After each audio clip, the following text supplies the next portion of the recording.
All right, so like I said, I had to stop the video because I can only upload 8 minutes at a time on my class site.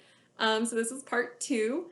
I'm gonna go over a very basic first then chart for our students. So like I said in the first video, a first then chart is really gonna be helpful for those students who aren't understanding their schedules. You could have went over them in the morning and said, guys, like we're doing our ELA work, we're gonna do our math works, you're gonna get a brain break, yes, we're gonna have snack, yes, we're gonna have lunch, yes, you're gonna talk to your class later, and you're just getting very frustrated because you are constantly having your student ask you, well, what's next? What are we doing now? What happens after that? Bam, dat, whatever. So this is a very basic visual that, again, if your student cannot read and you do not have a printer access, you may have to read it to them still, but it's gonna help because it's very basic of you saying, first, we are doing this, then we are doing this. So, blank piece of paper. If you have to rewrite it over and over and over again, you might need a lot of extra paper.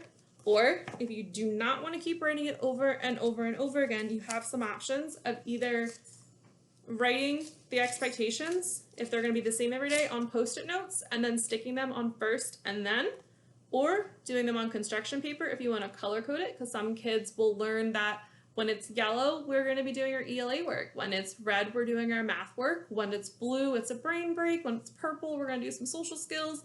When it's whatever other color, we're going outside. When it's this color, we're going to have lunch. And they're going to associate colors with what they're going to be doing. And then slowly they're going to learn the color for what's on first and what's on then. And slowly they'll be able to fade out you saying what's for first and what's for then, because they're going to associate the colors with their schedule.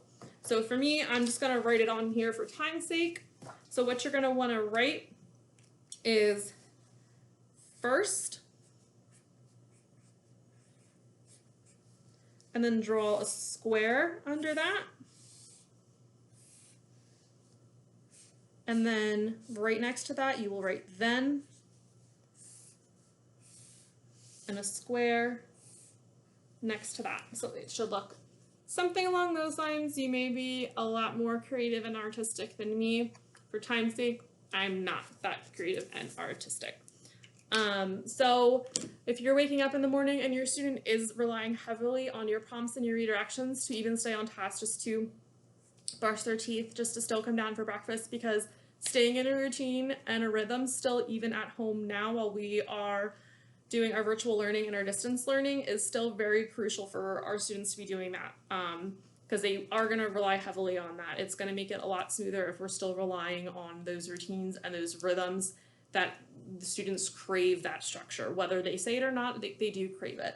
So if your student is relying heavily still on you saying, okay, first we are going to brush our teeth, then we're going to go have breakfast, or whatever, it may be the opposite depending on what you do.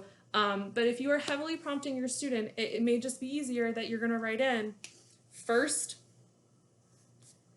we eat, then brush teeth. Very basic. You don't want to write a novel in here for students, especially for our early learners who are only learning these basic words. That way, they're not feeling overwhelmed when they're looking at this either. Again, if you don't have a lot of paper, I highly suggest Post-it notes, getting colored pieces of paper, and going through your schedule and color coding it. That way your student is associating the colors with part of their schedules, and you can be fading out your words and they're associating it with the colors. So then, the rest of your day, if your morning routine is in blue, your student's going to learn morning routine blue. If your schoolwork is going to be one color, then they know, okay, first I need to do my reading, then I get a brain break. And right now, on yours, when you do this, you will not have all the other words, but for me, you will see the words right now. So then you will say to them, when your student's like, well, what are we doing? You're going to point to and say, first we are reading, then brain break. That's the only prompt you're going to give them. And then if you have the reading right in front of you, you're going to point right in front of you to their reading and just redirect them back to what you are expecting them to do. And then that goes back to part 1 of the video is as they are doing that lovely work, fill in those boxes they are earning. So these two are gonna kind of go together. When they're doing what you are preferring them and what you are wanting them to do, they're earning those boxes and they're gonna get their rewards. So 2 tools are kind of going hand in hand right now. Pretty beautiful to watch those 2 tools. So these are pretty basic. I just used paper and markers. You may need sticky notes and construction paper to make this one a little bit more elaborate, but it's 2 very basic tools that could help you out just a little bit more at home right now as we are all figuring out together this distance learning. So those are my tips for this week to kind of ease over our distance learning together. I hope they help.